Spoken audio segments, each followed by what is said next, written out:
नमस्कार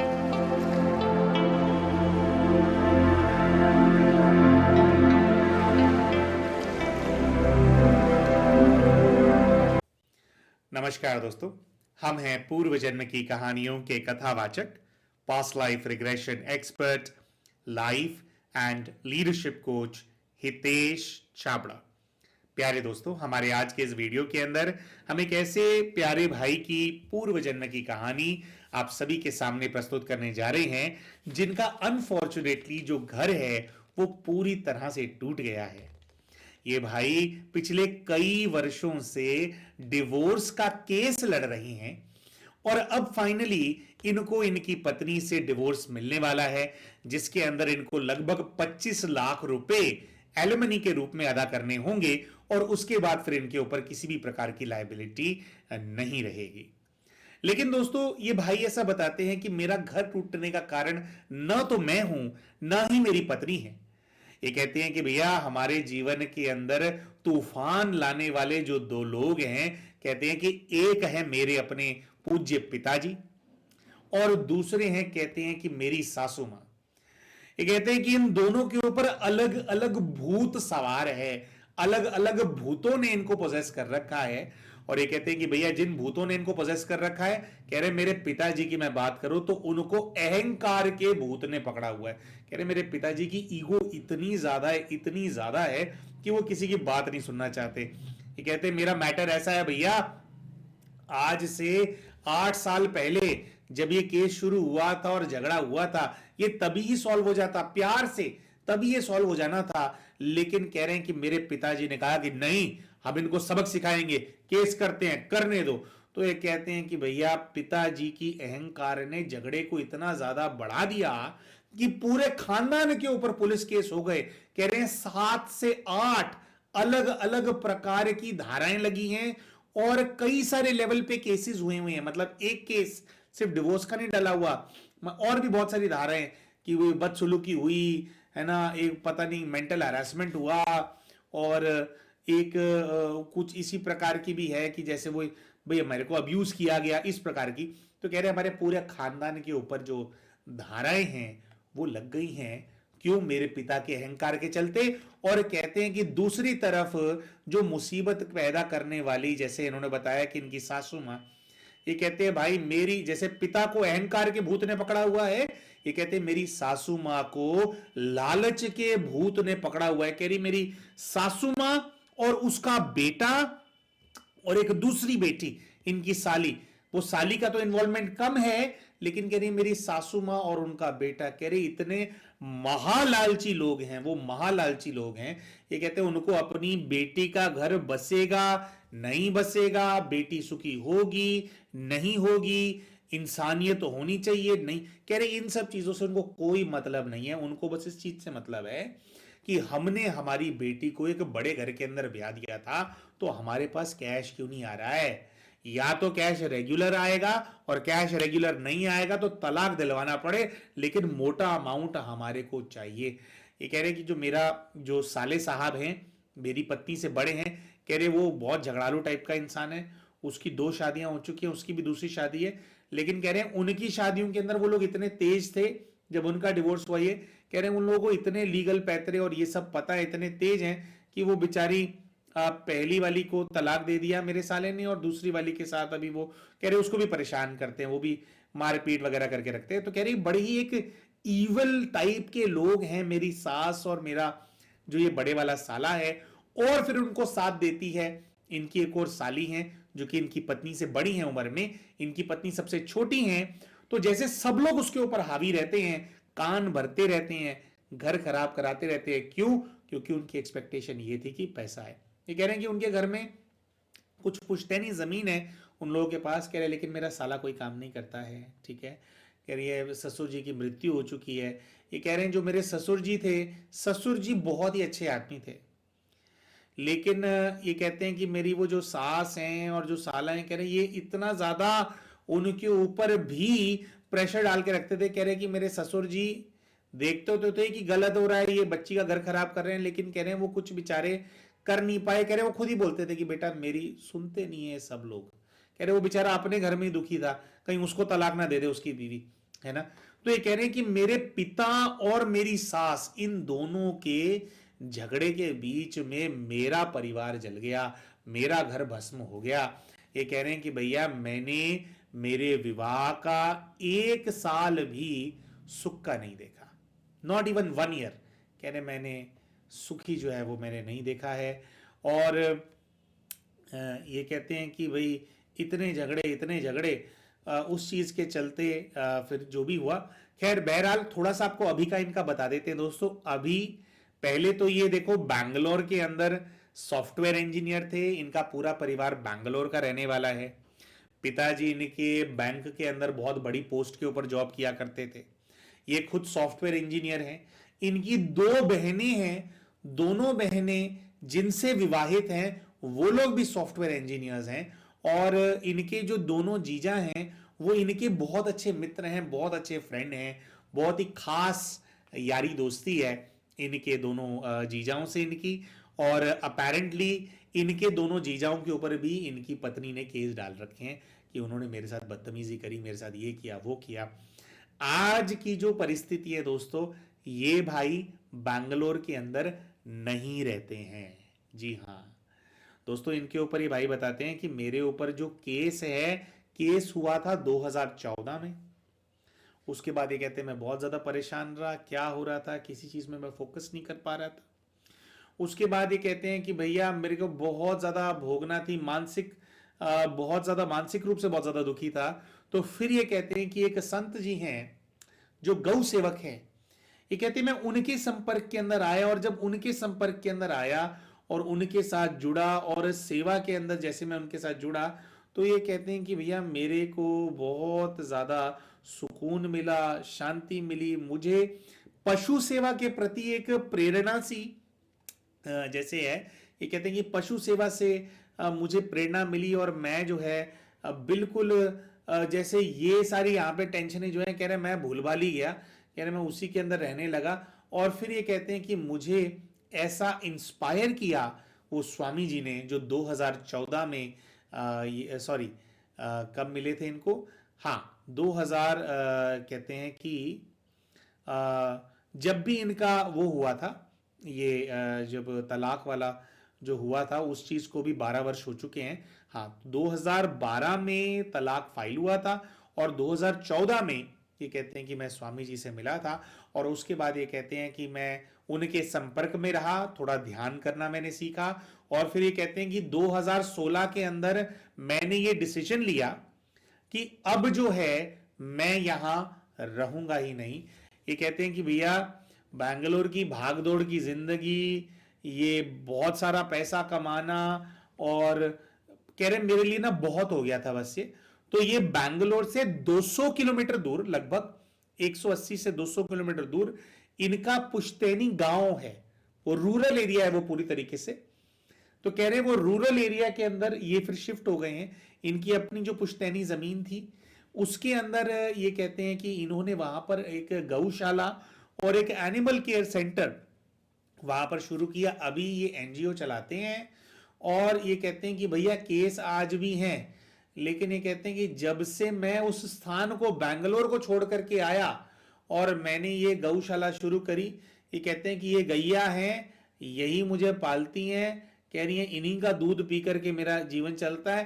कह रहे गौशाला है, इसके अंदर इनकी मिल्किंग काउस भी हैं, तो उनका मिल्क की सप्लाई है, सेल है आसपास। कुछ इन्होंने पढ़े लिखे हैं तो कुछ इन्होंने सिस्टम बना लिया है, दूध घी का कुछ व्यापार भी है। लेकिन जो प्रोसीड्स आते हैं इनके व्यापार से, उससे एनिमल केयर सेंटर चलता है। उसके अंदर कोई भी जो जीव हैं जो जैसे घायल हो जाते हैं, आसपास कहने बहुत जंगलों वाला एरिया है, तो कई बार जैसे बंदर होते हैं उनको शॉक लग जाता है बिजली के खंभों से, शहरों की तरफ आते हैं वो थोड़ा यार बिजली के, कह रहे उनका इलाज होता है, डॉग्स का इलाज होता है। कह रहे हैं हमारे यहाँ पे विशेष जो नंदी हैं उनका भी हम थोड़ी देखरेख करते हैं। ऐसा नहीं है कि भाई नंदी है तो उसको भटकने के लिए छोड़ दो, कह रहे नंदियों की सेवा होती है, गौशाला है। तो ये कह रहे हैं भैया, कह रहे मैं तो जैसे है ना यही लोग मेरा परिवार हो गए हैं, मैं कहते हैं ये कहते हैं मैं जाता ही नहीं उधर। अच्छा, और एक और विशेष बात ऐसी है दोस्तों कि जो केसेस वगैरह हुए हैं ये जो उल्टी सीधी धाराएं लगी हैं उसके अंदर समहाउ इनके नाम पे कम धाराएं हैं और इनके जो पूरे परिवार वाले हैं, इनके परिवार में से कौन कौन, इनके पिता, इनकी मां, इनकी दोनों बहनें, कह रहे हैं मेरे दोनों भाई, कह रहे भाई उनके ऊपर ज्यादा धाराएं हैं। और वो लोग जो हैं थोड़ा समय जेल टाइम भी काट करके आए हैं। एंड ही सेड कि मुझे भी अरेस्ट होना था लेकिन पता नहीं क्या हुआ कि मेरे को जेल टाइम मिला नहीं। तो कह रहे ये अच्छा, जो इनकी बहनें हैं उनमें से एक बहन है उसको भी जेल टाइम नहीं मिला, बाकी सब लोग ये कह रहे हैं कि you know for some time उन लोगों को जाना पड़ा 10-12 दिन ही।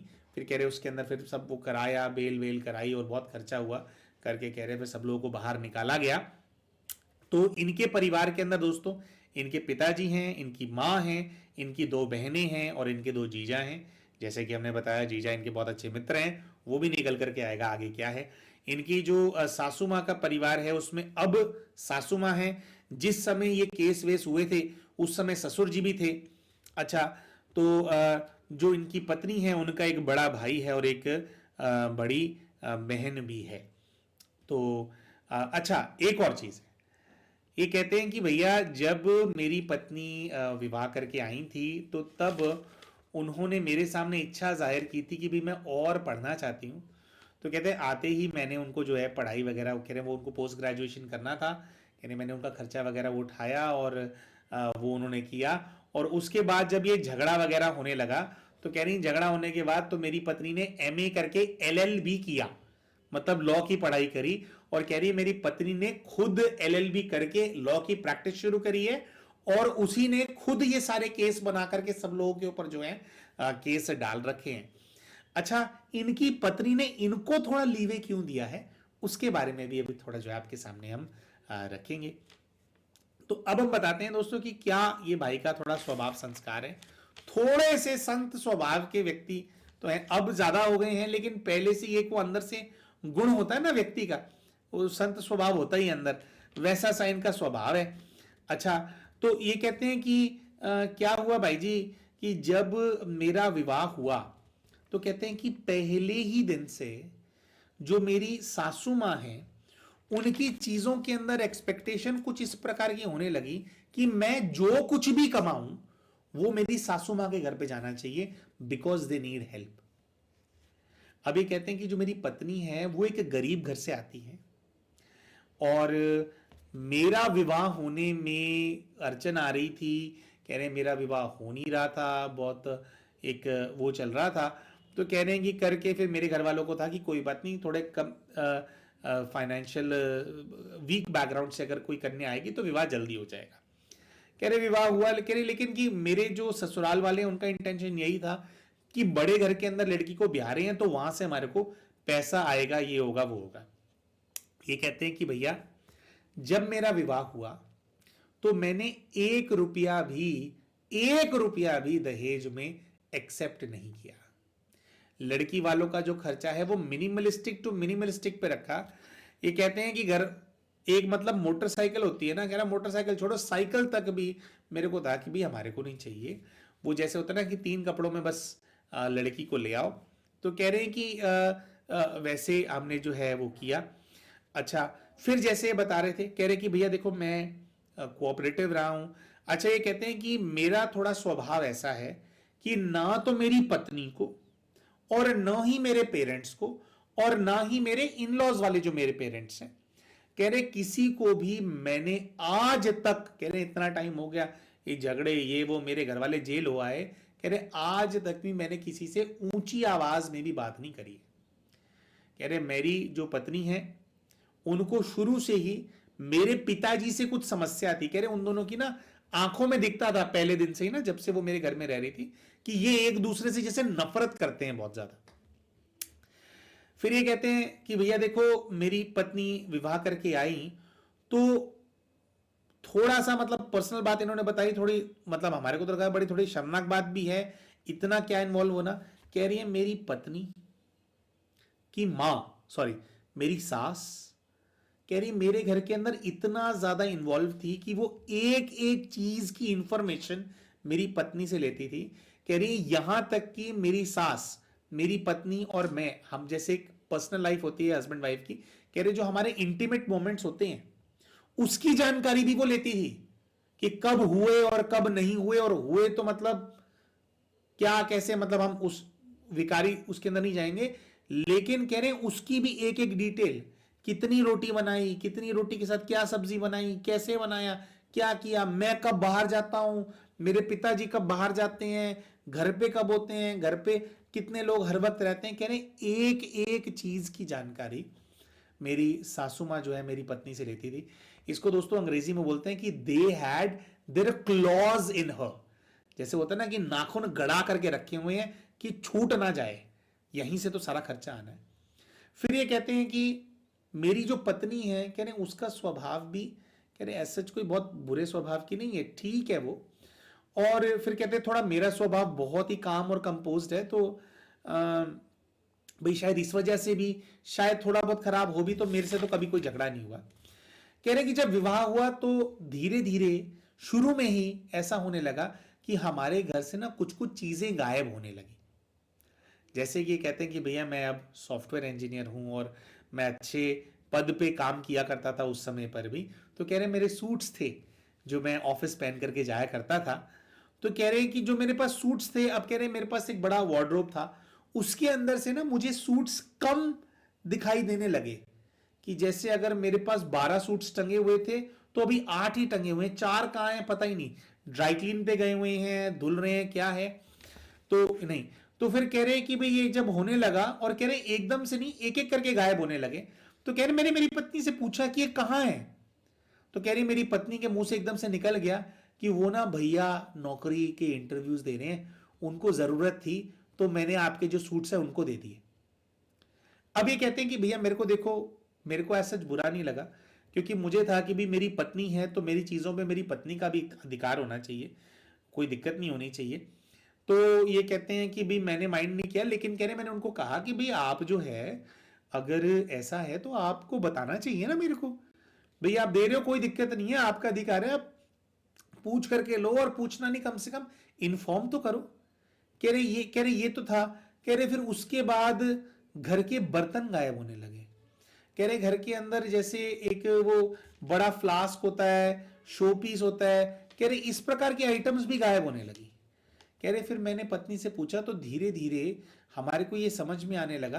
कह रहे मेरी पत्नी जो है अपनी मम्मी के घर बहुत फ्रीक्वेंटली जाती थी, तो और वो जैसे बैग्स के साथ ट्रैवल करना ही करती थी, तो कह रहे हमारे को ये बात समझ में आने लगी कि ये जो मेरी पत्नी है यहां से चीजें ले ले करके वहां पर दे करके आ रही है। तो एक अब ये कहते हैं कि देखो भैया मेरे को, मेरे सासू माँ को, अपनी फैमिली को वहां पे, वो भी मेरे पेरेंट्स हैं, सपोर्ट करने की प्रॉब्लम नहीं है, लेकिन यहां पर ये वो चीज नहीं हो रही थी ना, यहां पर ये हो रहा था कि फटाफट जैसे कि चोरी करके ले आओ, है ना, ये चीज हो रही थी। और कह रहे हैं कि जो मेरी पत्नी है उसकी आंखों में चोर नजर आता था कि भाई उसको ये हो रहा है कि मुझे चीजें उठानी है ये वो। बट ये कहते हैं कि भाई मैं इस बात को समझता हूं कि ना उनके ऊपर प्रेशर बहुत ज्यादा होगा, जितना ज्यादा मेरी सासू माँ इन्वॉल्व थी। तो अब ये कहते हैं कि भैया मैंने प्रयास किया कि ये लोग ना आसपास रहते हैं, तो ये बहुत ज़्यादा उनके इन्फ्लुएंस के अंदर है। कह रहे मेरे को मेरी कंपनी से प्रोजेक्ट मिला जिसमें मुझे यूएई जाना था, यूएई जाना था। तो यूएई के अंदर कह रहे हैं मेरी सॉफ्टवेयर कंपनी का वहाँ पे कोई क्लाइंट है, तो क्लाइंट के ऑफिस से काम करने का 1 साल का प्रोजेक्ट मिला, तो कहते हैं मेरी पत्नी को लेकर के मैं यूएई चला गया। अच्छा फिर ये बताते हैं कि मेरी पत्नी की मेरे अपने जो घर है उसके अंदर भी जो है खिटपिट होती रहती थी। तो कह रहे हैं कि भाई मैं यूएई चला गया अपनी पत्नी को लेकर के, 1 साल वहां रहे। अब ये कहते हैं कि यूएई जब मैं चला गया तो वहां पे थोड़ा, क्योंकि इंटरनेशनल कॉल्स हैं ये है वो है, तो कह रहे हैं कि थोड़ा एक वो डिस्टेंस सा एक वो हो गया मेरी पत्नी और उसके घर वालों के बीच में। तो ये कहते हैं कि हमारा रिश्ता जो है वो बेटर होने लगा, लेकिन फिर भी ये कहते हैं कि भी वो बात करते ही थे। तो मुझे ये होता था कि चल कोई नहीं, हफ्ते में 1 बार 2 बार अगर बात कर रहे हैं तो भाई पेरेंट्स को छोड़ थोड़ी देता कोई व्यक्ति। ये कहते हैं कि भैया मुझे शौक लगा उस दिन जब, कह रहे हैं कि हम दुबई से हम ना वापस आ रहे थे, तो दुबई से वापस आ रहे थे। अच्छा दुबई से वापस आने से पहले कहते हैं कि बीच में ना मेरी जो माता जी हैं, कह रहे मेरी माता जी और मेरे पिताजी की भी नहीं बनती, उनका बड़ा टॉक्सिक सा रिलेशनशिप है। कह रहे मेरे पिताजी बहुत ही सेल्फ सेंटर्ड टाइप के और ईगोइस्टिक टाइप के इंसान है। तो कह रहे थोड़े टाइम के लिए मैंने मम्मी को रिलीफ देने के लिए वहाँ बुलाया था। तो कह रहे मैं जब घर में आता था ना जॉब से, तो दिखाई देता था कि दोनों के मुंह सड़े हुए होते थे। तो मुझे समझ में आ जाता था कि भाई इन दोनों का झगड़ा हुआ है, और माँ बहुत ज़्यादा अपसेट होती थी। ठीक है। तो कह रहे खैर फिर 2 महीने वो रही, फिर मम्मी को वापस भेज दिया गया। अच्छा, तो कह रहे कि जब हम दुबई से वापस आ रहे थे, तो मैंने जो यहाँ पर शॉपिंग की थी, जैसे कि इंसान अपने लिए कुछ शॉपिंग करता है, और ये कह रहे कुछ जैकेट्स वगैरह थी, एक्सपेंसिव जैकेट्स थी, कुछ परफ्यूम्स थे। तो कह रहे अगर 2 परफ्यूम लिए हैं तो एक नहीं मिल रहा उसमें। फिर कुछ कपड़े हैं, कह रहे मेरे कपड़े नहीं मिल रहे उसके अंदर, नए कपड़े मेरे मिल नहीं रहे हैं। तो कह रहे ऐसे ही मेरे को ये हुआ, मैंने मेरी पत्नी को बोला कि तुम अपना बैग खोलना जरा। तो ये कहते हैं कि जब मैंने मेरी पत्नी को बैग खोलने के लिए बोला और उन्होंने अपना बैग खोला, तो उसके अंदर मेरे कपड़े वो आए। अब एक बात ये भी बोली जा सकती थी कि भी पत्नी बोल देती कि हाँ जी आपके बैग में जगह कम पड़ रही थी, मैंने मेरे बैग के अंदर डाल लिया। ये कहते हैं बट पत्नी के मुंह से ना पता नहीं, कह रहे उसको चोरी उसकी पकड़ी जाती, झूठ नहीं बोलना आता उसको। तो कह रहे जैसे मैंने पूछा तो उसने कहा कि हाँ आपने खरीदे थे ना ये जैकेट्स, मैंने अपने भैया के लिए डाल ली हैं। परफ्यूम जो है मैंने अपनी बहनों के लिए डाल ली हैं, महंगे एक्सपेंसिव परफ्यूम्स। और कह रहे यहां तक भी ठीक था, लेकिन ये कहते हैं कि जैसे मैंने वो फरोला ना, तो कह रहे हैं कि मुझे इतनी मोटी गड्डी वहां पे जो यूएई की करेंसी है उसकी नजर आई।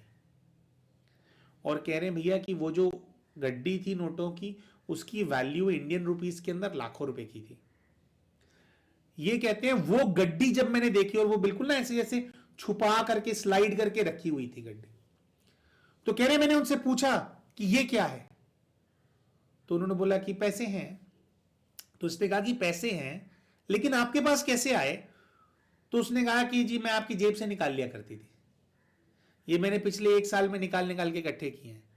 तो चलो ये भी पत्नी का अधिकार होता है कि अगर पति की जेब में चिल्लर पड़ा है या कैश पड़े हैं, वो हाउसवाइफ है उसका अधिकार है निकाल ले, हमारी घरवाली भी निकालती है। लेकिन बात एक होती है कि भाई एक अपने पास रख लेने की है ना, कि भाई मेरे को सेव करना है उसकी है, या कुछ खर्चा वर्चा करना है तो वो लेते रहते हैं, नहीं बताया कोई दिक्कत नहीं है। बात वो नहीं है, उन्होंने जो अमाउंट वहां पे इकट्ठा किया हुआ था दोस्तों, वो जो गड्डी रखी हुई थी, वो गड्डी उन्होंने कहा कि मैंने मम्मी जी के लिए रखी हुई है, मुझे इंडिया जाकर के मम्मी ने बोला है कि तुम फॉरेन रह करके आ रहे हो तो वहां से पैसा कुछ हमारे लिए भी इकट्ठा करके लाई। अब ये कहते हैं कि भैया अगर मुझे ये बताते कि हमारे को वहां पे जरूरत है तो मैं से इकट्ठा कर रही हूं, कह रहे मुझे ही बोल देते कि आप इतना अमाउंट मुझे दिया करो, तो कह रहे मुझे क्या दिक्कत थी। मैं कह रहे लेकिन मुझे ना ये जो चोरियां हैं इससे मैं फेडअप हो गया था कि ये जो जो संस्कार है चोरी करने का ना, इसके अंदर कुछ किया नहीं जा सकता सामने वाले व्यक्ति का। तो कह रहे हैं जब ये हुआ, हमें वहां से आना था, तो ये कहते हैं कि भाई कह रहे तो मैंने उनको कहा कि भाई हमारे को ना बात करनी पड़ेगी आपस में। तो फिर उन्होंने कहा कि भाई देखो ऐसे ना हमारा रिश्ता चल नहीं पाएगा, हमारे को ना अलग होना पड़ेगा, नहीं हो पाएगा। कह रहे कि हमारा ये हुआ, कह रहे तो मैंने प्यार से ही बोला कि देखो भाई ऐसा है, आप लोगों ने शादी में जो भी खर्चा किया था उसका डबल जो है मैं आप लोगों को दे देता हूँ। कह रहे 3-4 लाख रुपए उनका खर्चा हुआ था। तो मैंने उनको बोला कि भाई आप मुझसे 7-8 लाख रुपए ले लो, 9 लाख रुपए ले लो, ये सब जो आप ले गए वो ले लो। कह रहे गड्डी मैंने बोला कि रख ले तू, दे दियो अपनी माँ को। कह रहे और मैं वो आपको दे देता हूँ लेकिन अब हम साथ नहीं रहेंगे। तो कह रहे जब हम घर आए, तो कह रहे घर आकर के मैं उनको अपने घर नहीं लेके गया बैंगलोर में, कह रहे मैं उनको उनकी माता जी के घर पहले छोड़ करके आया सारे सामान के साथ, बारों बार से। कह रहे मैं आ गया, मैं अपने घर आ गया और मैंने घर पे आकर के ये बात बताई। तो कह रहे हैं कि कह रहे फिर मेरे पिताजी ने बोला कि तू बेवकूफ़ है, मैं तो पहली देर से दिन से देख रहा हूँ कि ये जो लड़की है चोरियां कर रही है, घर से इतनी सारी चीज़ें गायब हो रही थी, शायद कुछ गोल्ड भी गायब है इनके घर से। तो कह रहे हैं ये हुआ। लेकिन फिर ये कहते हैं कि जो मेरी सासू माँ हैं और जो ससुर जी हैं उनके परिवार वाले हैं, उन्होंने मतलब ये सब कर दिया कि नहीं नहीं ऐसी गलती दोबारा नहीं होगी। और करके कहते हैं मेरी पत्नी को घर पे भेजा। और अब ये कहते हैं कि जब मेरी पत्नी घर वापस आई तो अब उसने क्या करना शुरू किया। कह रही एक दिन उसने मेरे पिताजी के ऊपर लांछन लगाया कि ये मुझे गंदी नजरों से देखते हैं। अब हमने कहा कि भैया ऐसा हो भी सकता है। तो कह रहे भैया हो सकता है कि वो बात नहीं है, और कह रहे हैं कि मैंने मेरे पिताजी से बात की थी। अच्छा, फिर कह रहे हैं कि पहले ये वाली बात नहीं थी, लेकिन अब क्या है, कह रहे हैं कि मेरे जैसे कजन्स हैं, मेरे मामा का लड़का है वो घर पे आए उसके बारे में भी यही बोले। कह रहे मेरे चाचे ताऊ के लड़के घर पे आ जाएं उनके बारे में भी यही बोले कि भी वो कर रहे हैं। कह रही किसी का तो ये भी बोल दिया कि चाय पकड़ते हुए मेरा हाथ पे ऐसे वो कर दिया। तो कह रही मेरी पत्नी का मुझे दिखाई दे रहा था कि वो ऐसा माहौल क्रिएट करने की कोशिश कर रही है कि मैं अपने पेरेंट्स के घर में ना रहूं, और मुझे उसके नाम से या हम दोनों को अलग से एक मकान दिला दिया जाए, जिससे कि देखो दोस्तों क्या होता है कि जिन लोगों के संस्कार होते हैं ना कि अपन ने नाखून फंसा करके रखने हैं, उनकी सास ये सब करती थी, तो सास बेटी को भी यही सिखाती होगी कि पति को अपने कब्जे में कैसे करना है। तो कह रहे हैं कि इन लोगों ने पूरा ये कर दिया कि भाई ये जो है कि अलग घर हो जाए। तो कह रहे मुझे वो सब दिख रहा था, लेकिन जब ये अभी पहले भाइयों की बात हो रही थी, भाइयों की बात कह रहे मैंने घर में इतनी करी नहीं, मैं थोड़ा शांत करने की कोशिश कर रहा था। कह रहे जब पिताजी का इन्होंने नाम लिया कि पिताजी आपके गंदी नजरों से मेरी तरफ देखते हैं, तो कह रहे हैं फिर मैंने माताजी से बात करी, पिताजी से बात करी। अब ये कह रहे हैं कि मेरे पिता रहे अफसर टाइप के आदमी, वो बहुत अहंकारी टाइप के हैं। कह रहे ये बात उनकी ईगो को लग गई, और फिर उन्होंने कहा कि फेंक करके आओ इसका सामान, इसको मैं इस घर में रहने नहीं दूंगा। तो ये कहते हैं कि पिताजी देखो मैंने पहले भी बात की हुई है उनसे, तो इन्होंने पत्नी से बोल दिया था कि देखो मैं अलग नहीं हूँगा यहाँ से, क्योंकि मुझे जेन्युइन रीज़न नहीं दिख रहा है, हम अलग हो जाते हैं। हम कह रहे हैं कि मेरे को दिख गया था कि हमारा स्वभाव संस्कार आपस में मिलेगा नहीं, और कह रहे पता नहीं कैसे जैसे ऐसा था कि हमारा कोई बेबी हुआ ही नहीं, है ना, जैसे वो साथ रहना ही नहीं था हम लोगों ने। तो अब ये कहते हैं कि जो कुछ भी है मेरी पत्नी ना, मतलब मेरा जो स्वभाव है ना उसकी वजह से वो एक जैसे होता है ना, इंसान होता है कि भाई नहीं ये अच्छा इंसान है, कह रहे वो तो मेरी पत्नी के मन में हमेशा से रहा है। तो फिर जो भी है करके ये कहते हैं कि भैया फिर जो है मेरे पापा ने उनको वो कर दिया। उसके बाद कहते हैं कि मेरे पापा ने कहा कि नहीं इसको तो हम ये करेंगे वो करेंगे, इसको कोई पैसा नहीं देंगे कुछ नहीं देंगे, इसको अभी वो करते तेरी दूसरी शादी कराऊंगा। तो कह रहे हैं ये झगड़ा हुआ। अब कह रहे हैं कि हमें ये बात पता नहीं थी कि वो अपने ससुराल से अपने घर से कन्विंस होकर के आई इसलिए नहीं थी कि भाई उसको घर बसाना था, एक्चुअली में उसको तलाक लेना ही था। या तो ये था कि मुझे अलग कर देगी या तलाक ले लेगी। तो कह रहे मेरी पत्नी घर में जब झगड़े करती थी बहुत कुछ करती थी, तो जब झगड़े होते हैं तो दोनों तरफ से बातें होती हैं। तो कह रहे हैं उसने बहुत सारी वॉइस रिकॉर्डिंग्स उसने अपने पास करी हुई थी, कई सारी चीजें उसने कैमरा में कई सारे ऐसे प्रूफ वो किए हुए थे कि मुझ पर अत्याचार किया जाता है, देखो मुझे मेंटली हरास किया जाता है। खुद कैसे झगड़ा किया वो रिकॉर्ड नहीं किया, लेकिन सामने से क्या बातें बोली जा रही हैं, क्या प्रेशर डाल रहा है, सास बहू का क्या झगड़ा हो रहा है, या ससुर इनके पिता गुस्से में क्या बोल रहे हैं, कह रहे वो सब उसने प्रूफ इकट्ठे कर लिए। और फिर ये कहते हैं कि सारे केसेस वगैरह जो है फिर वो कह रहे वो चली गई, और एलएलबी जो है करके, एलएलबी शायद इनके घर में रह करके ही कर रही थी, मतलब ऐसा कुछ था जब वो यूएई से आए थे और फिर ये था, तो उनकी एलएलबी की पढ़ाई भी शुरू हो गई थी। तो उसके अंदर वो सारे जो पैतरे हैं सारे जो केस स्टडीज़ हैं इनके घर वालों के ऊपर उन्होंने अपनाए, और यूएई से वापस आने के आई थिंक 1 वर्ष के अंदर या 1.5-2 वर्ष के अंदर ये सारा कहानी हो गई कि फिर वो कह रहे हैं कि फिर उन्होंने केस वेस डाल दिया। अब ये कह रहे हैं कि सब लोग केसों से परेशान हैं, अब तो खैर सेटलमेंट होने वाली है, लेकिन ये भाई दोस्तों जानना चाहते थे कि ऐसा इनका क्या हिसाब किताब है, और ये तो इनफैक्ट ये भी जानना चाहते थे कि सास का और ये पिताजी का क्या हिसाब किताब है आपस में, और ये कैसे बीच में इन्वॉल्व हो गए हैं, मतलब ये क्यों पिस रहे हैं इन लोगों के बीच में, जब इनका इतना कोई अपनी पत्नी से नेगेटिविटी थी ही नहीं, ये क्यों बीच में फंसे हुए हैं। तो ये सब कुछ दोस्तों ये अपने पास्ट लाइफ रिग्रेशन के माध्यम से ये प्यारे भाई जानना चाहते थे। अपने पास्ट लाइफ रिग्रेशन के माध्यम से जितने भी किरदार इनके जीवन में हैं या पत्नी के जीवन के अंदर हैं, सबके बारे में दोस्तों ये भाई जान पाए थे। प्यारे दोस्तों आप वीडियो में कमेंट करके हमारे को ये बताइए ऐसा आपको क्यों लगता है। देखो अभी का इनका इतना अच्छा संस्कार था, स्वभाव था, लेकिन फिर भी ये अपना जो घर है वो बचा नहीं पाए। आपको क्या लगता है दोस्तों कि इनकी पत्नी ने ऐसा क्या रहा होगा, क्योंकि देखो इनके जो जो पत्नियों के जो पति हैं, इनके जो बहनोई हैं, उन्होंने भी कभी इनकी पत्नियों को कुछ नहीं कहा, है ना, पिता ने और सास ने। तो इनको क्यों बख्शा गया केसेस के अंदर? या आज की डेट में जो ये बताते हैं दोस्तों, ये इनका पूरे परिवार वाले परेशान है केसेस से, लेकिन ये एकदम शांत हैं, ये एकदम सुखी हैं। आपको क्या लगता है, क्या कारण है कि इनकी पत्नी ने, इनकी सास ने, इनके एक तो इनके जो ये साले साहब हैं, उन्होंने इतना ज्यादा परेशान किया, इतना ज्यादा इनसे खींचना चाहते हैं वो? और दूसरा, आपको क्या लगता है कि इनके ऊपर हीट क्यों नहीं है, उसका कारण क्या है? तो कमेंट करके आप जरूर हमारे को बताइएगा, और फिर आगे चल करके अभी अब आपको हम बताएंगे कि पास्ट लाइफ में इन्होंने क्या देखा। तो प्यारे दोस्तों, इन्होंने अपने पूर्व के जीवन के अंदर क्या देखा, इसके बारे में अभी आप सभी को हम बताएंगे, लेकिन उससे पहले एक छोटा सा अपडेट आप सभी के साथ हम साझा करना चाहते हैं। हमारा जो चैनल है उस पर दिख रहे प्रोडक्ट्स के बारे में।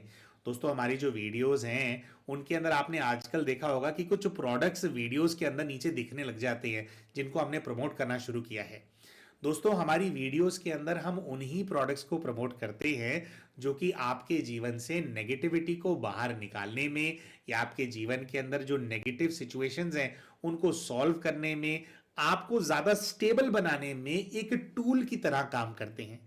दोस्तों, वैसे तो देखो, जीवन के अंदर अपनी परिस्थितियों को सुधारने का जो तरीका होता है वो साधना और सेवा का मार्ग ही होता है, लेकिन कई बार क्या होता है कि परिस्थितियां और नेगेटिव लोगों की नेगेटिविटी इतनी ज्यादा होती है कि हमें कुछ टूल्स की आवश्यकता होती है, जिसकी इस्तेमाल से जो है थोड़ा हम इस लायक हो सकेंगे, थोड़े हम खड़े हो सकें, और फिर हम जो है साधना कर पाए।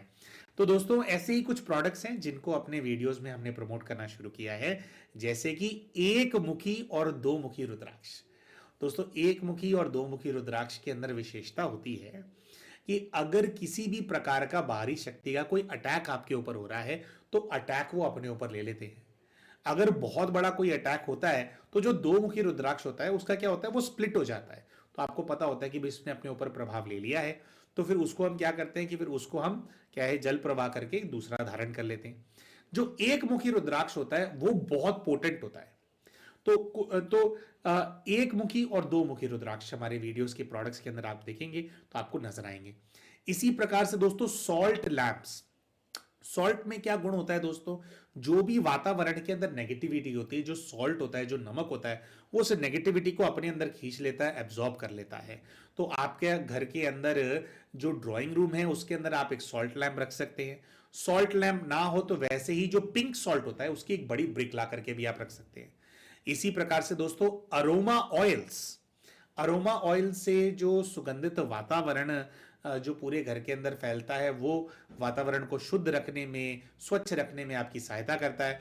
इन अरोमा ऑयल्स के सुगंध को वातावरण में फैलाने के लिए इलेक्ट्रिक डिफ्यूजर्स, उनको भी हमने इसमें क्या, इलेक्ट्रिक डिफ्यूजर क्या होते हैं दोस्तों, वो मॉर्टिन की तरह प्लग में लग जाते हैं। उसके अंदर आप 3-4 बूंदे अरोमा ऑयल की डाल दो, उसको ऑन कर दो, तो वो वातावरण के अंदर उसका जो सुगंध है वो फैलता रहता है।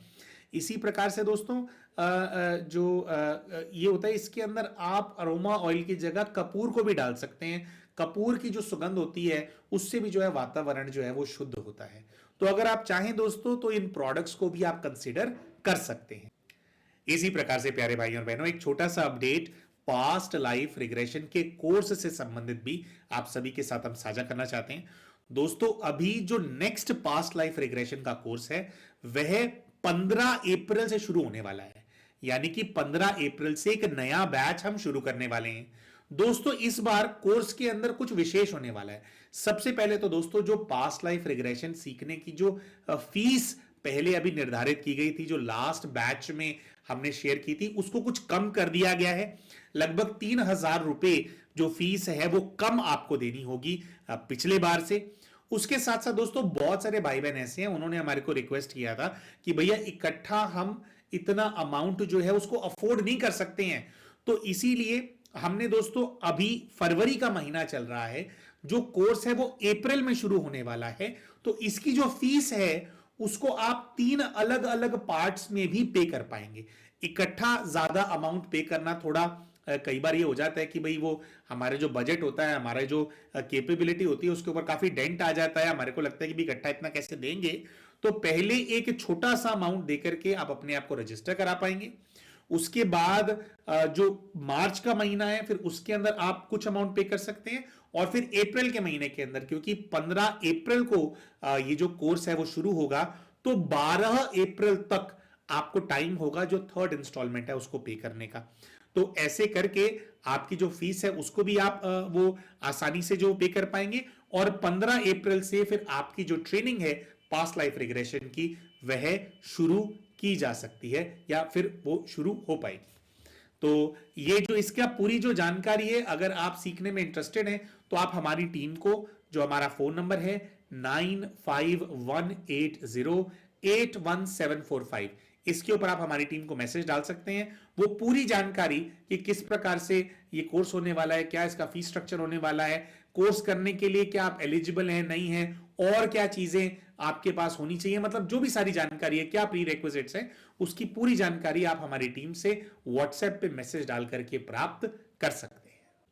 तो आइए प्यारे दोस्तों, हम बात करते हैं कि जब ये भाई अपने पूर्व के जीवन के अंदर गए तो क्या इनको अपने पूर्व के जीवन के अंदर नजर आया, इस लाइफ से क्या कनेक्शन निकल करके आया। सबसे पहले तो दोस्तों, जैसे कि आप जानते हैं प्रोसेस होता है, इन्होंने ऊपर की तरफ देखा, ऊपर की तरफ देखा तो पक्की छत नजर आई, लेकिन वो छत प्लेन नहीं थी। ऊपर की तरफ देखते हैं तो कहते हैं मुझे कुछ गुंबद टाइप नजर आ रहा है। वो गुंबद होता है ना ऐसा गोल सा, कह रहे छत ऐसी नजर आ रही है कि थोड़ा गोल सी है, गुंबद टाइप नजर आ रहा है, उसके नीचे मैं खड़ा हूं।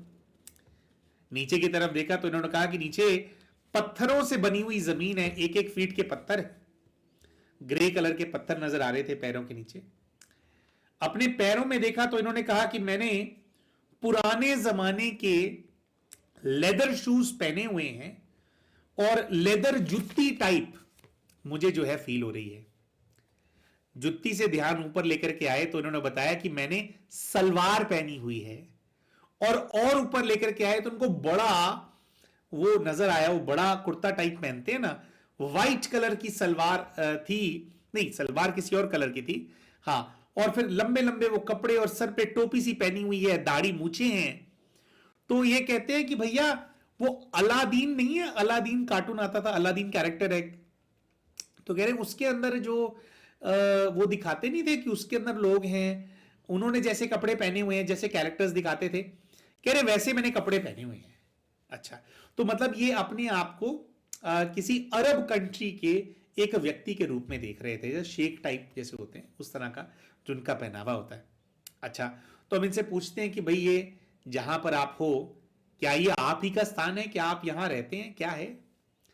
क्योंकि एक वो आपको पता ही है ना, बहुत सारे भाई बहन कमेंट करके भी बोलते हैं कि भैया आपके जो पीएलआर है ना, इसमें लोग राजे महाराजे ही निकलते रहते हैं, कभी इंडिया के राजा होगा, ज्यादातर राजस्थान के निकलते हैं। तो हमारे को लगा कि भैया मिल गया एक और शेख हमारे को, है ना। एक और कमेंट अब आएगा वीडियो के अंदर कि बच्चा अच्छा इंडिया का राजा नहीं मिला, अब इसको बाहर के राजा मिलने लगे, गल्फ कंट्री का राजा मिल गया है।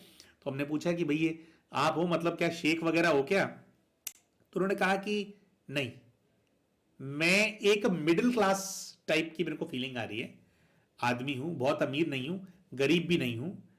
ये कहते हैं कि मैं एक बहुत बड़े आदमी का फंक्शन हो रहा है उसमें आया हूं। ये जिस जगह पर खड़े हैं, कहते हैं कि मैं ऊपर कहीं बिल्डिंग में खड़ा हूं, और मैं यहां से नीचे झांक रहा हूं तो दिख रहा है कि नीचे सब लोग खाना खा रहे हैं। अच्छा, खाना कौन खा रहे हैं? तो कहते हैं बहुत सारे लोअर क्लास और मिडिल क्लास एम्प्लॉइज उस व्यक्ति के जिसने फंक्शन रखा हुआ है। ये कह रहे हैं कि जो बिल्डिंग है, बिल्डिंग के अंदर वो लोग खाना खा रहे हैं, या वो लोग एक दूसरे के साथ खड़े हैं जो थोड़े खास हैं, जिनका पद थोड़ा अच्छा है। बाकी और भी बहुत सारे लेबर क्लास के और थोड़े से उनके सुपरवाइजर टाइप के क्लास के लोग हैं, कह रहे हैं उनके लिए नीचे व्यवस्था की हुई है, वो सब लोग वहां पे खाना खा रहे हैं। तो इनसे हम पूछते हैं कि भाई कौन व्यक्ति है? तो देखते हैं कि एक लगभग 50 वर्ष की आयु का आदमी है, और वो बहुत रिच है, काफी सोना सोना भी उसने पहना हुआ है। तो ये कहते हैं कि आई वर्क फॉर हिम। हमने पूछा कौन है ये, कोई रॉयल है?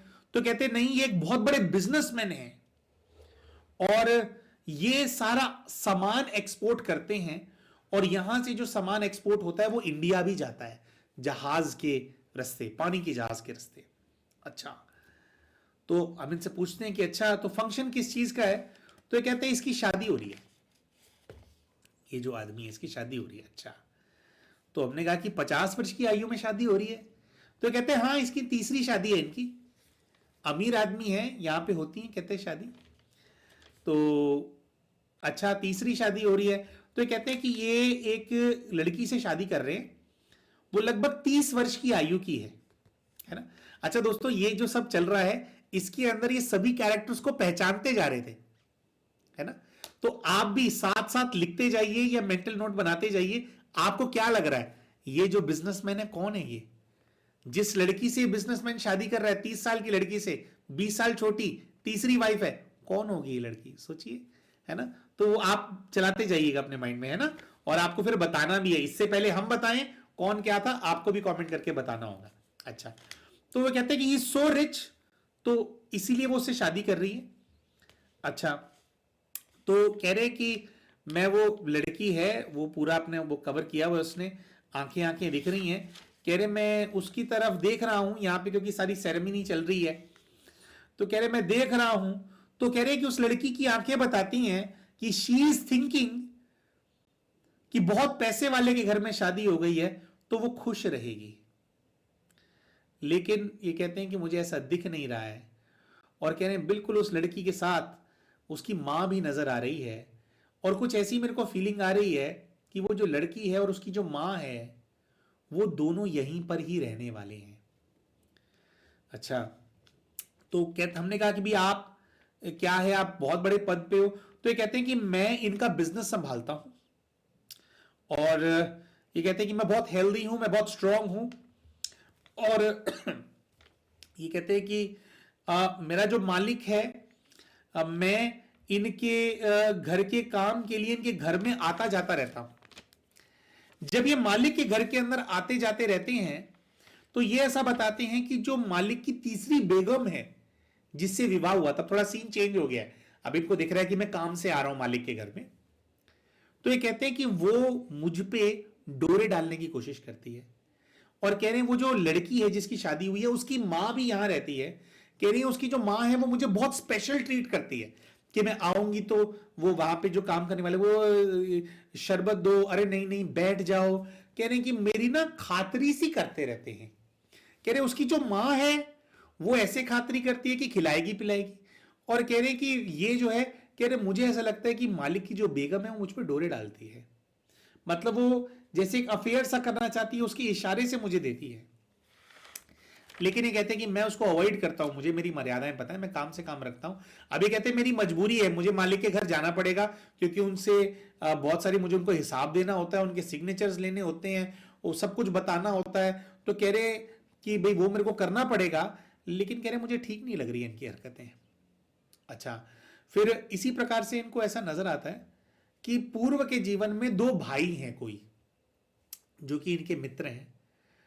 और ये कहते हैं कि मुझे ऐसे वो नजर आ रहे हैं, तो वो ना बहुत बिजनेस देता हूं मैं उनको। जैसे इनके वो है, शायद उनका पैकिंग का काम है या लॉजिस्टिक्स का कुछ काम है। तो ये कहते हैं कि मेरे थ्रू उन दोनों भाइयों को बिजनेस जाता है, वो बहुत शुक्रगुजार हैं इस चीज के, दोनों बहुत खुश हैं। और भाई मेरे मालिक का काम देता हूं मैं, तो बहुत अच्छा रिलेशन है मैं उनसे। तो हम इनसे पूछते हैं कि भाई आपका मालिक ऐतराज नहीं करता कि भाई उसका काम आप अपने दोस्तों को दे रहे हो? तो ये कहते हैं कि अरे कोई चीटिंग थोड़ी कर रहे हैं, काम तो किसी और को भी देंगे। तो ये कहते हैं कि जो मेरे मालिक है उनको इस बात से कोई मतलब नहीं है काम किसको देते हो, उसको प्रॉफिट से मतलब है और बढ़िया काम होना चाहिए। तो ये कहते हैं कि भी जो मैं हूं, मैं बढ़िया काम करके दे रहा हूं, मैं अच्छा रिजल्ट दे रहा हूं, अच्छे प्रॉफिट्स मेरे जो मालिक हैं उनको हो रहे हैं, तो मेरे मालिक को किसी भी प्रकार की कोई जो है समस्या नहीं है। अच्छा, अब ये कहते हैं कि जो ये लड़की शादी करके आई है, ये गोडाउन में आई है मेरे पास, उसकी बेगम, और किसी बहाने से आई है कि भी मेरे को देखना है कैसे क्या है। लेकिन ये कहते हैं कि जो मेरी ये जो हैं, ये मुझे कन्विंस कर रहे हैं कि जो मेरे मालिक का स्टॉक है मेरे पास, उसमें घपला करना शुरू करूं मैं। ये चाहते हैं कि उनका स्टॉक बीचों बीच में से गायब कर दिया जाए और बारों बार उसको बेच करके उसका प्रॉफिट इन लोगों के पास चला जाए। ये कहते हैं कि इन्होंने मुझे बहुत कन्विंस करने का प्रयास किया, मैंने नहीं किया। उसके बाद ये कहते हैं कि जो मेरे दो दोस्त हैं जो पैकिंग वाला काम करते हैं, जिनका काम थोड़ा यहां से वहां मूव करने का प्रोडक्ट को, जिनको मैं बिजनेस देता हूं, कह रहे कि इसने उनको भी कन्विंस करने का प्रयास किया है, लेकिन उन दोनों ने भी जो है उसका साथ नहीं दिया। तो कह रहे मेरे को दिखाई भी दे रहा है कि उनसे बात कर रही है, वो हंस हंस के बात कर रहे हैं उससे, लेकिन वो अंदर ही वो भी बड़े समझदार हैं कि वो धोखा नहीं कर रहे हैं। तो कह रही है इसकी दाल नहीं गली है, तो ये बहुत ज्यादा फ्रस्ट्रेटेड हो गई है, और उस फ्रस्ट्रेशन के अंदर इनको आगे चलकर के ऐसा सीन नजर आता है कि जो इनके मालिक हैं उनके मन में ये जो इनकी थर्ड वाइफ है, ये जो लेडी है, इसने ऐसे जो है भावना भर दी है कि आपका ये जो एम्प्लॉई है मुझे गंदी नजर से देखता है, तो इसकी नजर ठीक नहीं है, इसको जो है वो नहीं है। कह रहे पहले तो मेरे मालिक ने इतना ध्यान नहीं दिया, लेकिन जब बार बार उसकी पत्नी ने बोला तो ये कहते हैं कि भैया उसने मुझे फंसा दिया है और मुझे यहां से बाहर निकलवा दिया है। तो मैं कह रहे हैं कि मुझे बाहर निकलवा दिया गया है और मेरे को बाहर निकलवाने के बाद जो पूरा स्टोरेज का स्पेस था उसका एक्सेस इनको मिल गया है, और जो मेरे दोस्त है उनको जो काम दिया जाता था वो भी इन्होंने बंद करवा दिया है, उसको इन्होंने अपने किसी रिश्तेदार को जो है वो वाला काम वहां पर दिलवा दिया है कि जो काम इसके जो दोनों दोस्त हैं वो करते थे। तो कह रहे मेरे मालिक ने मुझे बाहर निकलवा दिया। तो हमने कहा कि भी उसके बाद आपने कोई बदला लिया, कुछ ये किया क्या? तो ये कहते हैं कि नहीं नहीं ऐसी कोई बात नहीं है, उन्होंने भैया उनको नहीं रखना था। नहीं, कह रहे मैं कहीं और जाकर ही काम कर रहा हूँ, किसी छोटे बिजनेसमैन के पास अब मैं काम करता हूँ, लेकिन अब मैंने कहीं और काम करना शुरू कर दिया है। और यहां तक ही दोस्तों ये जो पास्ट लाइफ है इनको देखने को मिला, और यहां पर जो सारा फिर कनेक्शन है वो फिर यहां पर कट हो गया। अब बहुत सारे कैरेक्टर्स इनको नजर आए थे। आप वीडियो को पॉज कीजिए, कमेंट करके बताइए आपको क्या लगता है कौन सा कैरेक्टर इनके इस लाइफ में कौन है। और दोस्तों इनके गाइड ने भी फर्दर एक्सप्लेन किया कि उनकी क्या भावना थी, कैसा था, वो भी अभी आपको हम बताएंगे। तो आइए दोस्तों पहले तो हम आपको बताते हैं कि जो सारे कैरेक्टर्स इनको वहां पे नजर आए वो इनके जीवन से कौन था, और फिर आप टैली कर पाएंगे। कमेंट करके जरूर बताना कि आपने सही गेस किया था या गलत गेस किया था। तो दोस्तों सबसे पहले तो जो इनको वहां पर अपने मालिक नजर आए, जो बड़े बिजनेसमैन थे, बड़े रसूखदार थे, बड़े बड़े घर में रहते थे, उनको इन्होंने अपने इस जीवन के पिता के रूप में देखा। वो बड़े बिजनेसमैन रहे ना पिछले जन्म में, तो उसका एक ईगो, एक उसकी एनर्जी भी कैरी कर रहे होते हैं लोग कई बार ना। तो कह रहे वो मेरे पिता हैं। फिर वहां पर इनको जो पिता मतलब वो बिजनेसमैन की जो थर्ड वाइफ नजर आई थी, उसको इन्होंने अपनी इस जीवन की वाइफ के रूप में देखा। पिछले जीवन में कुछ ऐसा था कि उसने शादी तो कर ली थी पैसों को लेकर के, उसको लगता था वो खुश रहेगी जब पैसों का सारा कंट्रोल आ जाएगा, लेकिन इनको इस चीज की स्मृति थी कि अपनी उम्र से इतने बड़े आदमी से शादी करके वो सुखी नहीं थी, मतलब ना उनको वो था, वो किसी भी रूप से वो सुखी नहीं थी, है ना। तो इस वजह से ये भी बात सामने आई थी कि इनके पिता को लेकर के एक खार है इनकी पत्नी के मन में, वो पिछले जन्म में पति पत्नी रहे हैं। अच्छा, जो ये इसकी जो मां थी वो आप समझ ही गए होंगे दोस्तों।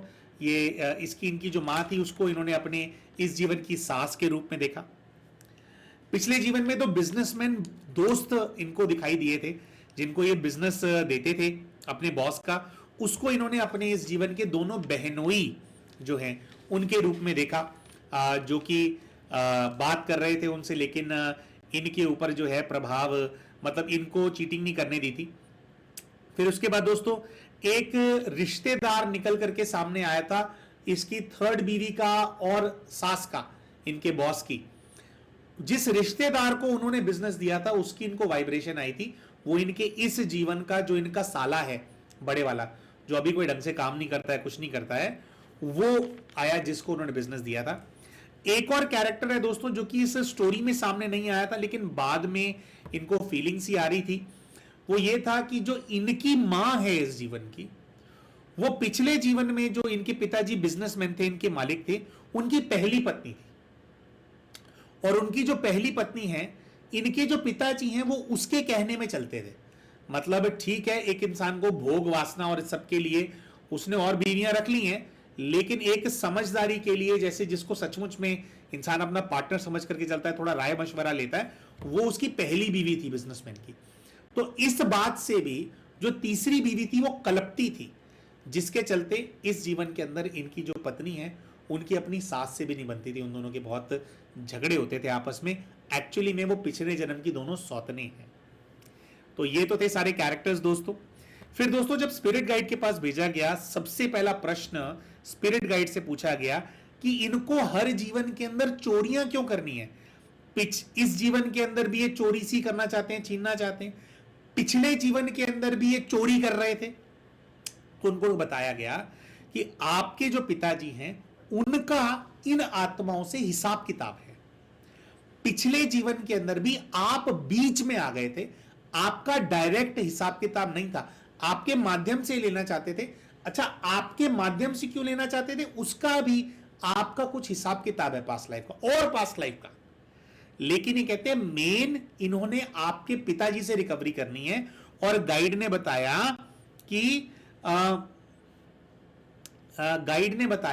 कि आपके थ्रू वो लेना है। और इसी वजह से ये कहते हैं कि आज भी उन लोगों से ज्यादा इनका डायरेक्ट हिसाब किताब है, इनफैक्ट इनके बहनोइयों से भी कुछ पुराना हिसाब किताब है।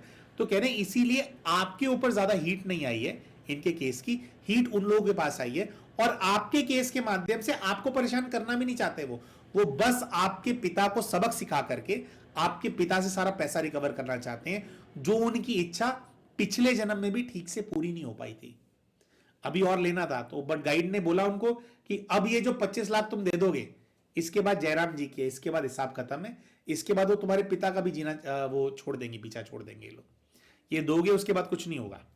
अच्छा, और ये वाली बात तो हमने बताई दी थी दोस्तों, ये गाइड ने बताई थी कि उनको लगा था कि पैसे मिलेंगे, लेकिन पैसों से एक्चुअली में वो खुश नहीं रही थी। तो इस बात की चिढ़ भी है उसको, इसलिए इनके पिता को ये नहीं भाती हैं और इनको इनके पिताजी नहीं भाते हैं। अच्छा, तो ये सब कुछ जो है दोस्तों आया सामने। तो फिर यहां पे बात हुई दोस्तों कि भाई और क्या पुराना हिसाब किताब है, थोड़ा पता तो चले ना उसके बारे में, और क्या हिसाब किताब है। तो दोस्तों फिर जो है इनके गाइड ने इनको एक और पीछे की जो पास्ट लाइफ है उसके अंदर भेजा। आइए दोस्तों बात करते हैं, जब और पीछे की पास्ट लाइफ के अंदर ये गए तो क्या इनको नजर आया। सबसे पहले तो दोस्तों इनको ऐसा नजर आया कि इन्होंने एक रेड चेरी कलर की एक यूनिफॉर्म सी पहनी हुई एक ड्रेस है, नीचे इनको बूट्स नजर आ रहे थे, पैर के अंदर लंबे लंबे बूट्स पहने हुए हैं, उसके ऊपर पैंट्स हैं, ऊपर ये रेड और चेरी कलर का कोट है और मेडल टंगे हुए हैं दो यहां पर, सॉरी यहां कंधे पे इन्होंने बोला, शोल्डर पे कुछ दो वो हैं। तो यहां पे इनको ऐसा नजर आया कि लगभग 23 वर्ष की आयु के पुरुष हैं और इन्होंने अपने आप को एक ब्रिटिश ऑफिसर के रूप में देखा, जो कि एक छोटे लेवल का ऑफिसर होता है। जैसे आज के डेट में अगर हम पुलिस में देखेंगे तो सब इंस्पेक्टर होते हैं, अब सब इंस्पेक्टर भी इंस्पेक्टर ऑफिसर होते हैं, लेकिन वो उनकी शुरुआत होती है, अभी वहां से वो ग्रो करेंगे, इंस्पेक्टर बनेंगे, सीनियर इंस्पेक्टर बनेंगे, फिर उनको रिस्पॉन्सिबिलिटीज मिलेंगी, एटीओ बनाएंगे, एसएचओ बनाएंगे, आगे चल करके एसीपी बनते हैं, फिर डीसीपी तक चले जाते हैं। तो ये कहते हैं कि मैं ऑफिसर हूं लेकिन छोटी रैंक का ऑफिसर हूं, प्रोग्रेसिव। अच्छा, कहां पर हो, तो ये ऐसा बताते हैं कि ये कोई अफ्रीकन कंट्री है, मैं अफ्रीका के अंदर हूं और इनको एक घर नजर आता है जिसके अंदर लगभग एक 35 वर्ष की आयु की महिला है। अच्छा, तो ये जो महिला है क्या है इसका, तो ये बताते हैं कि मैंने उसके घर के अंदर तोड़फोड़ की है। क्यों तोड़फोड़ की है, तो कह रहे पीछे से ऑर्डर मिला है। क्या ऑर्डर मिला है, तो ऑर्डर मिला है कि इनके घर के जो लड़के हैं जवान, उन सबको पकड़ करके लाना है, सबको इकट्ठा करना है। और ये जो औरत है इसने अपने लड़के को जो कि लगभग 16 साल का है उसको भगा दिया है यहां से कि हम उसको पकड़ ना पाए। तो हम ये कहते हैं कि भाई क्यों पकड़ना है, भाई क्या गुलाम बनाने वाला वो है, तो कह रहे नहीं स्लेव नहीं बना रहे हैं, हमारी जो छावनी है, हमारा जो कैंटोनमेंट है उसके अंदर बहुत काम है और उस काम के अंदर हमारे को लेबर्स की, वर्कर्स की जरूरत है। कह रहे हम इनको पैसे भी देते हैं लेकिन ये लोग वहां पे काम नहीं करना चाहते।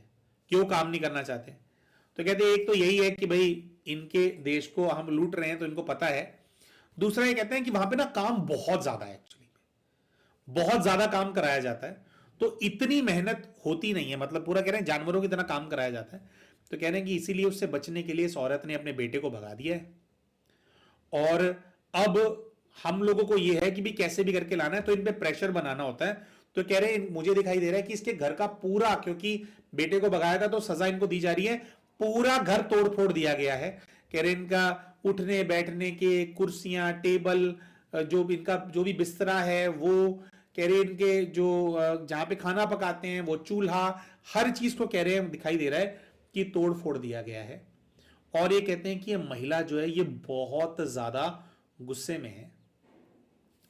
ये महिला कह रहे हैं कि मेरी आंखों में देख रही है और मन में इसके आ रहा है कि मैं इसका जो भुगतान है तेरे से ही करवाऊंगी। तो हम इनसे पूछते हैं भाई आपका नेचर कैसा है, तो ये कहते हैं कि नहीं मेरे से ना इनकी तकलीफ देखी नहीं जा रही है, मेरे को ना मजबूरी है, मुझे ये ऑर्डर वो करना पड़ेगा। लेकिन कह रहे हैं मेरे को मेरे मन में पता है कि भाई ये गलत बात है। एक तो किसी से काम करवाओ तो ऐसे नहीं कराना चाहिए कि उसकी जान ही निकल जाए, है ना, उससे लिमिट में काम कराना चाहिए। ठीक है हमारे को काम करने के लिए लोग चाहिए ताकि लोग स्वेच्छा से आए। कह रहे हैं दूसरा ये है कि बस मैं मजबूर हूं कि भाई मेरे को ये ऑर्डर तो फॉलो करना पड़ेगा। तो हमने कहा कि फिर तोड़फोड़ क्यों कर रहे हो, तो ये कहते नहीं तोड़फोड़ मैं नहीं कर रहा हूं, तोड़फोड़ जो है मेरे साथ दो मेरे जूनियर कांस्टेबल्स टाइप हैं, उनके पास कोई वो नहीं है, स्टार नहीं है। तो कह रहे दो कांस्टेबल टाइप है मेरे, वो ब्लैक ही हैं लेकिन वो पुलिस में भर्ती हैं। तो कह रहे हैं तोड़फोड़ वो कर रहे हैं और कह रहे हैं मेरे बड़े आज्ञाकारी हैं। और हुक्म किसका है, तो कहते हैं कि बड़े साहब का हुक्म है। तो ये लोग जानते हैं।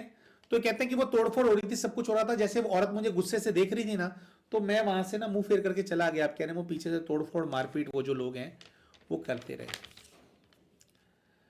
तो ये जो है इतना ही दृश्य दूसरी वाली पास्ट लाइफ का नजर आया था दोस्तों। आप समझ ही गए होंगे कि कौन से कैरेक्टर्स कौन है ना। तो गेस कीजिए, बताइए क्या लगता है दूसरी लाइफ में जो कैरेक्टर्स नजर आए अभी की लाइफ में कौन होंगे। ठीक है, हम आशा करते हैं आपने गेस कर लिया होगा, लिख लिया होगा, नोट्स में कमेंट्स में डाल दिया होगा। तो दोस्तों पूर्व के जीवन में जिस ऑफिसर ने ये पूरा ऑर्डर दिया था कि सब लोगों को बंदी बना करके ले आओ, हमारे को लेबरर्स चाहिए, जो मेन ऑफिसर इन चार्ज था, जो कि इन लोगों की जमीनें वगैरह भी छीन रहा था, हर चीज पे कब्जा कर रहा था, क्योंकि यहां पे छावनी बनी थी अफ्रीका में इन लोगों की, वो ऑफिसर को इन्होंने फील किया कि इनके इस जीवन के जो पिताजी हैं जो छीना झपटी कर रहे हैं वो इनके पिताजी ने। फिर दोस्तों ये जिस औरत के घर में गए थे, जो औरत गुस्से से इनको देख रही थी, जिसका पूरा घर तोड़ दिया गया था क्योंकि उसने अपने बेटे को बचाया, उस औरत को इन्होंने अपनी इस जीवन की सास के रूप में देखा, जिसका नुकसान किया गया था बहुत ज्यादा।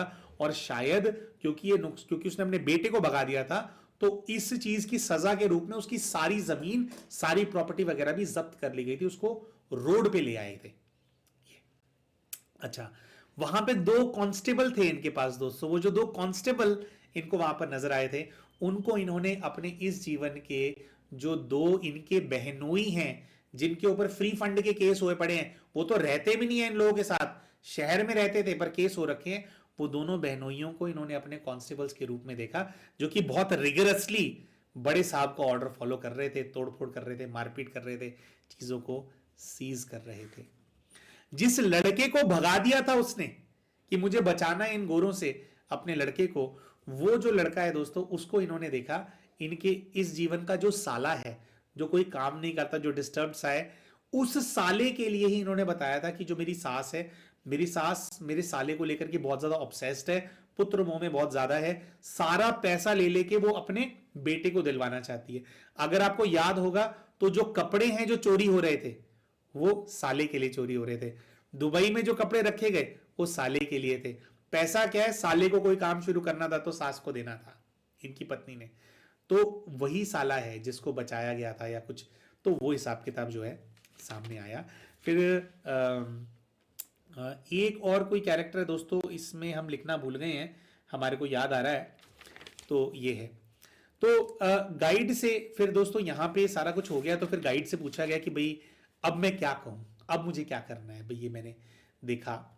तो एक तो गाइड ने दोस्तों ये बताया कि आपके ऊपर हीट इसलिए नहीं है क्योंकि देखो कुछ परिस्थितियां ऐसी थी कि जब आप ये ब्रिटिश सोल्जर थे तो ऑर्डर आपको एग्जीक्यूट कराना था, लेकिन आप दिल से नहीं चाहते थे, वो दिख जाता है कि कौन चाह करके हम पे अत्याचार कर रहा है और किसके चेहरे पे मजबूरी है।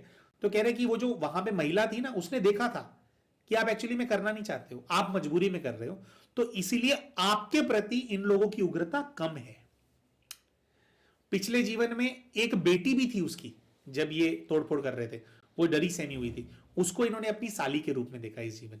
तो कह रहे कि वो जानती है कि आप इन्वॉल्व थे, लेकिन तो कह रहे कुछ आपका ऐसा पार्ट बन गया कि आपके थ्रू होती है हर चीज, क्योंकि वहां पे करवाने के लिए आप गए थे, लेकिन आप पे ज्यादा हिट नहीं आते। कह रहे पिछले जीवन में भी आपके थ्रू करवाना चाहते थे, लेकिन आपका ऐसा कोई नुकसान नहीं किया, आपको बस इन लोगों ने अपने बीच में से हटवा दिया।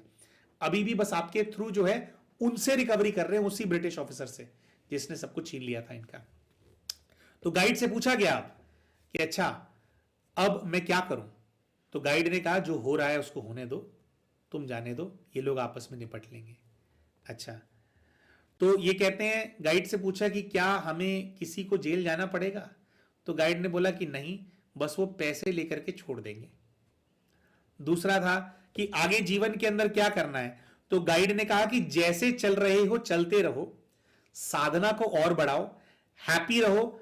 गाइड ने दोबारा सॉफ्टवेयर इंजीनियर बनने से मना कर दिया। उन्होंने कहा जो गौ सेवा कर रहे हो, जो गौशाला चल रही है, जो पशुओं की यहां पे सेवा कर रहे हो, और भी कहते हैं आप साधना में भी आगे आप बढ़ेंगे, औरों को भी साधना कराएंगे, ऐसा भी प्रेरणा जो गाइड है उन्होंने इनको दिया। तो उन्होंने कहा कि तुम्हें अकेले ही रहना। अच्छा, एक और बात उन्होंने बताई, गाइड ने बताया कि ये जो दूसरी आत्माएं हैं, तुम्हारे पिता माँ और ये, गाइड ने कहा कि हम तुम्हारा सेवा का पार्ट है, तो तुम इनके साथ रह नहीं पाओगे, रहना तुम्हें अकेले ही पड़ेगा। तो जो मन में ना थोड़ा इनको मलाल रहता है कि मेरे माता पिता के साथ में रहता, तो क्योंकि बहनें हैं, कोई बच्चे नहीं है, लेकिन कह रहे मेरे पिताजी से मेरे विचार नहीं मिलते, तो वहां मैं परेशान रहता हूं। तो गाइड ने कहा कि तुम्हें अकेले ही रहना पड़ेगा। तो ये था दोस्तों गाइड का गाइडेंस, और यहां पर जो है फिर इनका जो पीएलआर है वो संपन्न हो गया। हम आशा करते हैं दोस्तों ये जो केस हमने आप सभी के सामने प्रस्तुत किया ये आपको पसंद जरूर आया होगा। तो केस पसंद आया है तो वीडियो को लाइक जरूर करें, चैनल अभी तक सब्सक्राइब नहीं किया तो चैनल को सब्सक्राइब भी कर लें, और वीडियो में कमेंट करके आप हमारे को बताएं कि आपको क्या अच्छा लगा। मिलते हैं आप सभी के साथ अपने अगले वीडियो के अंदर, तब तक के लिए नमस्कार।